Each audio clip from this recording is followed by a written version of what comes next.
Colorado Rapids theme podcast, taking you through soccer in the Mile High City, the Rocky Mountains, of course, the Mountain Time Zone. Even though there's two MLS teams in the Mountain Time Zone, and maybe this isn't a story for Rapids Rant and MLS in the Rapids 2-0 victory over the Portland Timbers this past weekend, which we'll get to you in 1 second. But they're talking about expansion, and just because it's a Mountain Time Zone city, Salt Lake is looking like they're going to be rivals with the Colorado Rockies very soon, although the Rockies' worst enemy is themselves at this point. Anyway, I am Don Pablo. Thanks for joining us on Rapids Rant on YouTube Live, Twitch Live, and then I cut out the MP3 and send it to host emeritus Caberto. He puts it up on the show for me, up on every podcast service there is, I believe.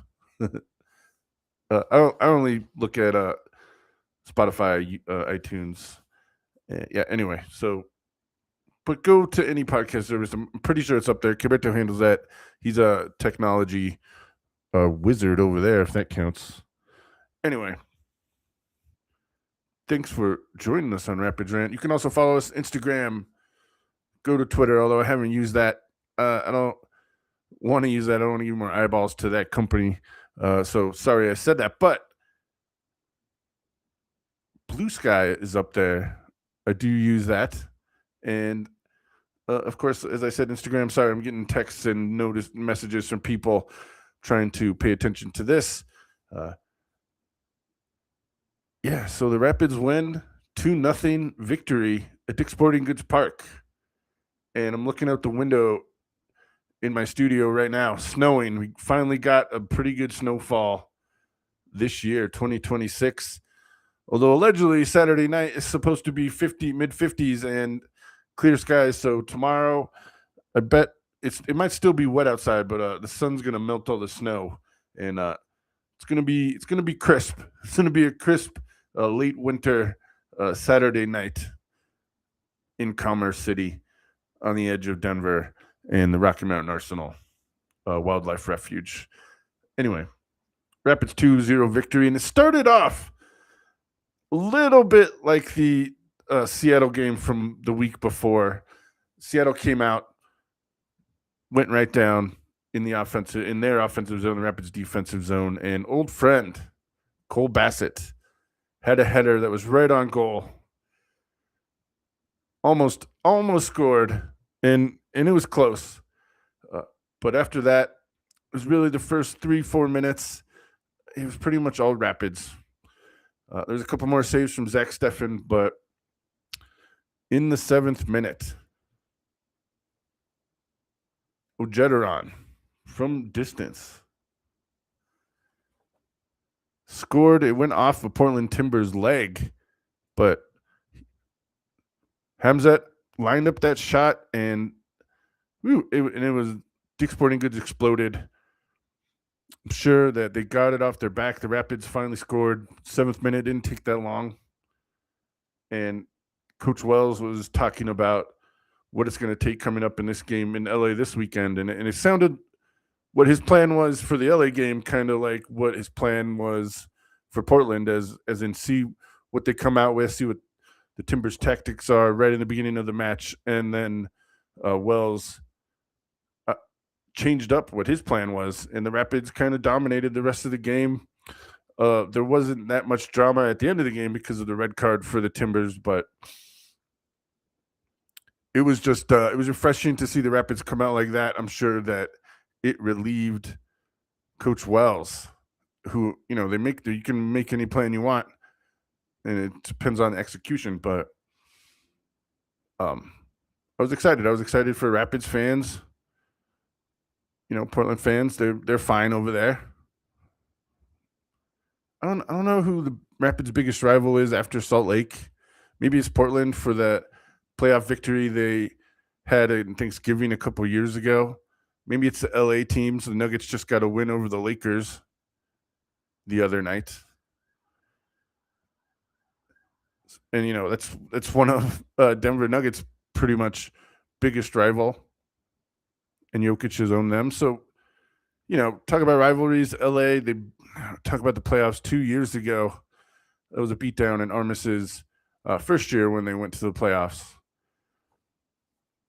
So yeah, we'll take it. And in LA, one of the bigger rivals, they're coming to town this weekend. But talk about the Portland. I'll say domination. It wasn't a blowout. It was 2-0. Glad for Zach Steffen to get his first clean sheet on the season. A couple other major players this weekend, and it was both new guys that scored. Of course, Jetteron, and then Lucas Harrington off a header, off a set piece.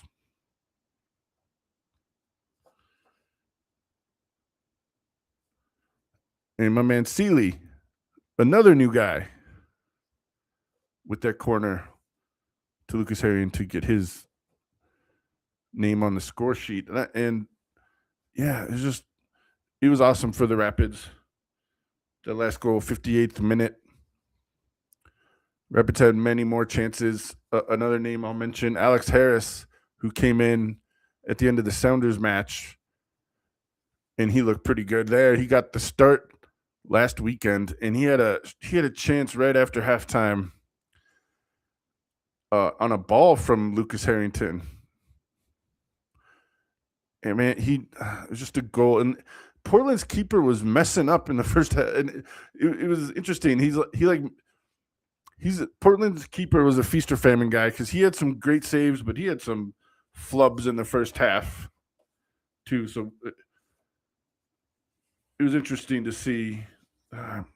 Looking at the wrong paper again. It was interesting to see that guy,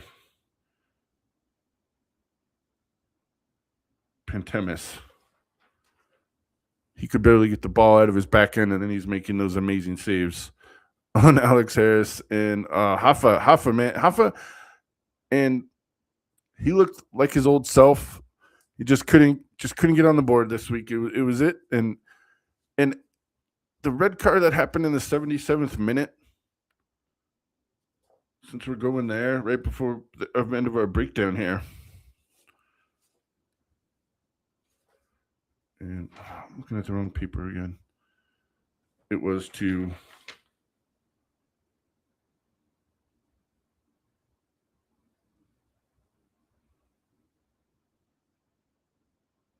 Forey, and it wasn't.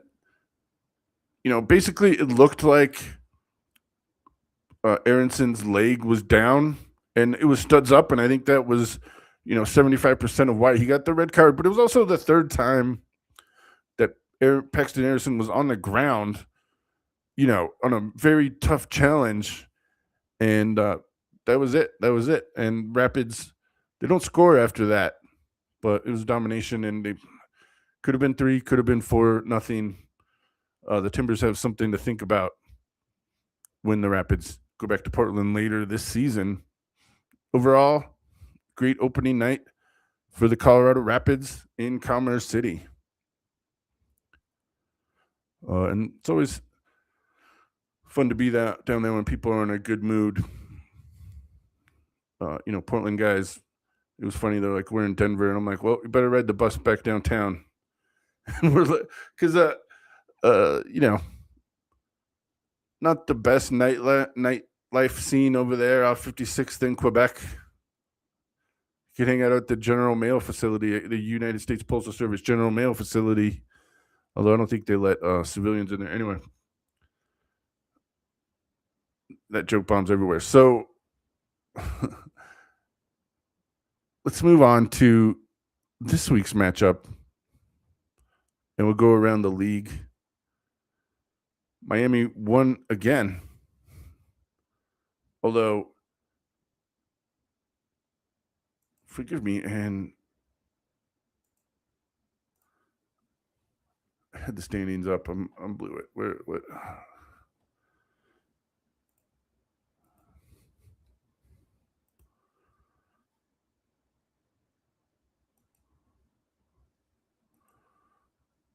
Yeah, so San Diego FC, just pick up where they left off last year. on top of the Western Conference. 7 goals they've scored so far this year, and have yet to concede. Also, LAFC, no goals given up. San Jose and Vancouver, who could be for sale, and they're talking about moving them. We'll see what happens for that team. But Canada, MLS, out of all the teams there, Vancouver's doing the best. So that's the one that needs to not leave out of all of them, in my opinion. And yeah, I mean, it's Major League Soccer.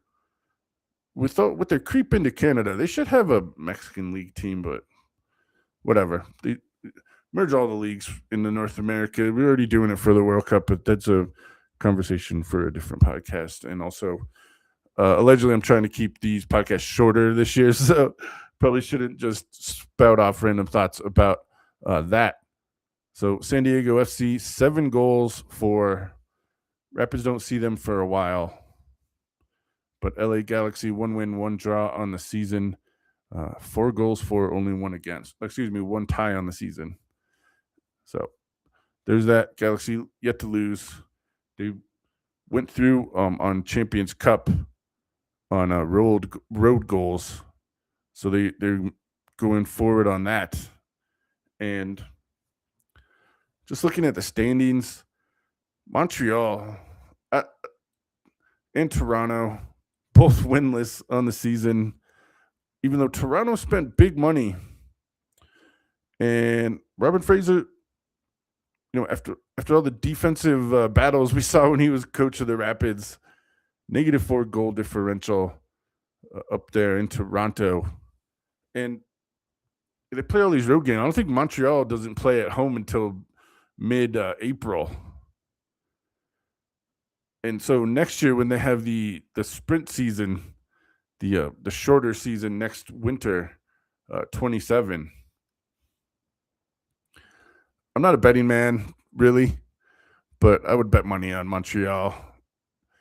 Maybe in Toronto not doing well in the shortened 14-game season the MLS will have in early 2027. I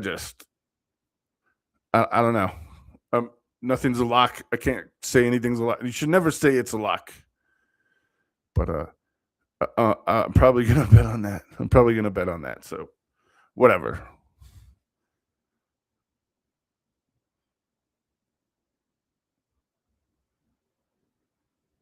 What I'm excited to see this weekend in MLS.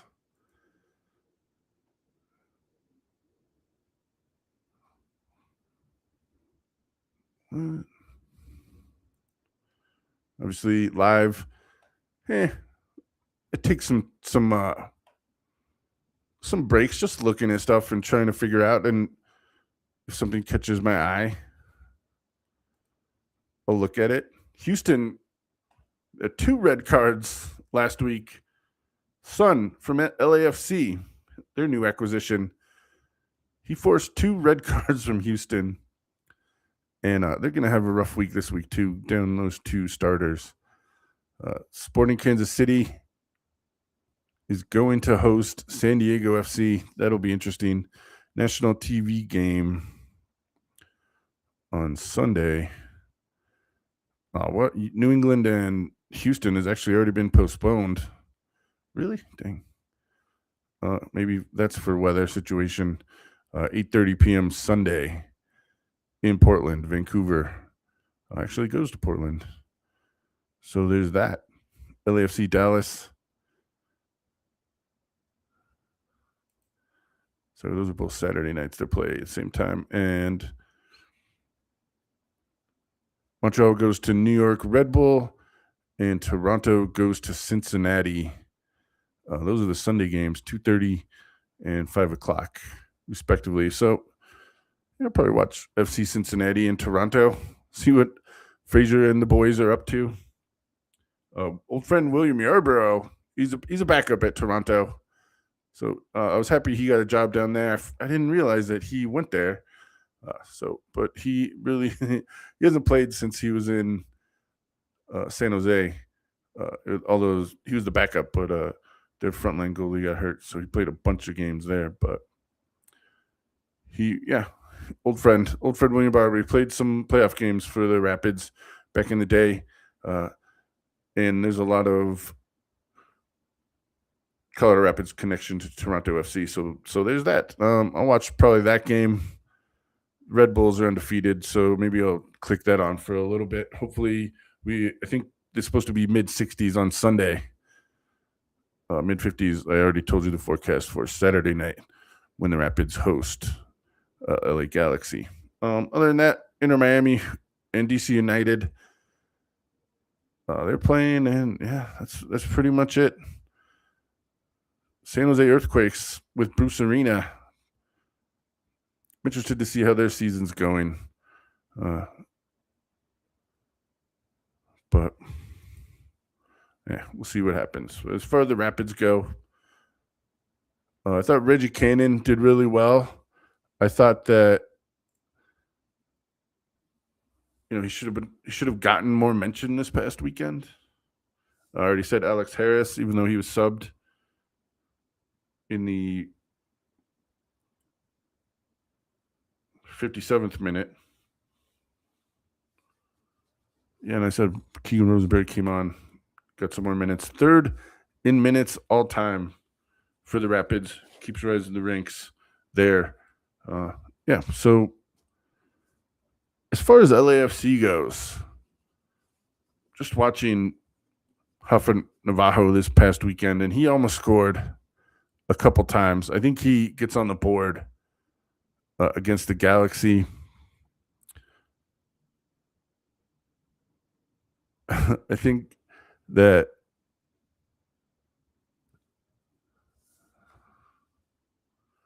forgive me. We'll see what happens, man. We'll see what happens. I'm excited for this. Who knows? People keep contacting me. Forgive me.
But like I said, Jackson Travis had a solid game.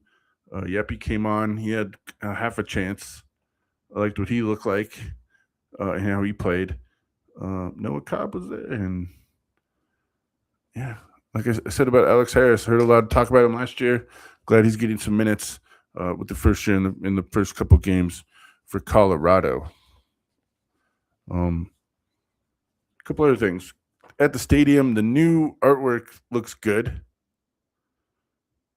They got the $5 it's Burgundy Bites value meal, and they got a bunch of stuff over there. So and those are all over the stadium. You could do that, but then GB's Fish and Chips came back.